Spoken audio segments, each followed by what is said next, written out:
So our professor assigned us a history project, and World History Commons was one of the sources we could use. All right, let's see what we have. Okay, first I head to worldhistorycommons.org. Cool pictures. What happens if you click one?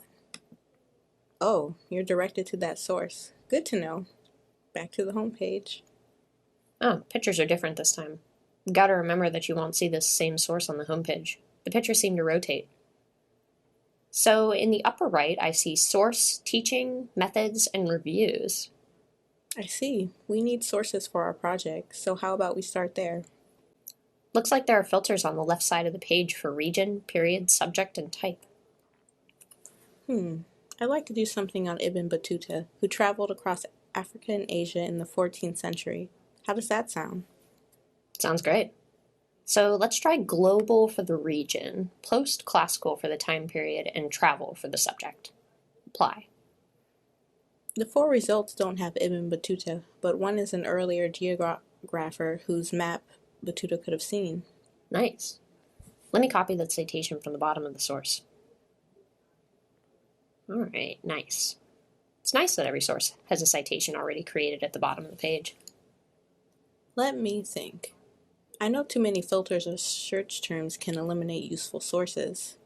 So this time, just try putting post-classical in the time period and travel in the subject. Oh, nice. 7 source down. Excerpt from Ibn Battuta's Travels in Asia and Africa, 1325 to 1354. Let's see what we've got.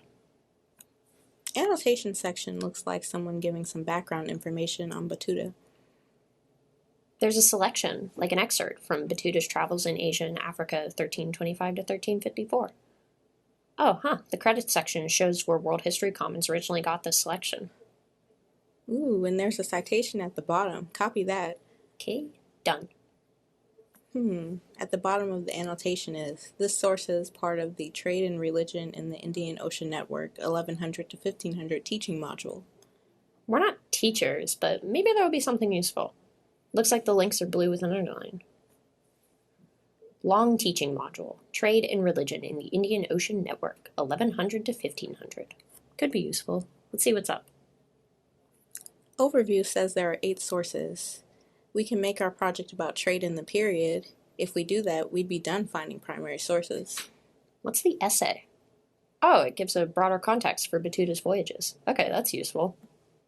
Oh, and the additional resources has a book on Ibn Battuta by Ross Dunn. Well, that saves us from having to do a library search. Okay, so the teaching section had some materials we could use, even though we're not teaching anything. Let's see if methods has the same.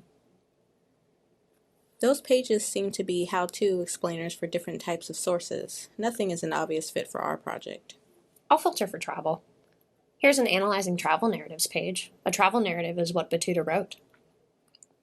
Looking at this page, there are all 20th century travel narratives, not useful for a primary source for our project. Still, let's slim the video transcript to see if there's anything related to historical travel. Video 2 asks some good questions we can adapt to Battuta's Travels in Asia and Africa. I'll copy the How to Cite This Source section. Okay, last search. I'll put Battuta in the search bar for the upper right corner just to be sure I get everything that has his name.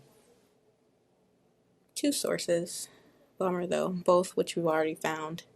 Well, we found a ton of great information on Ibn Battuta, 1 primary source, 3 secondary sources, and a book we can check for in the library.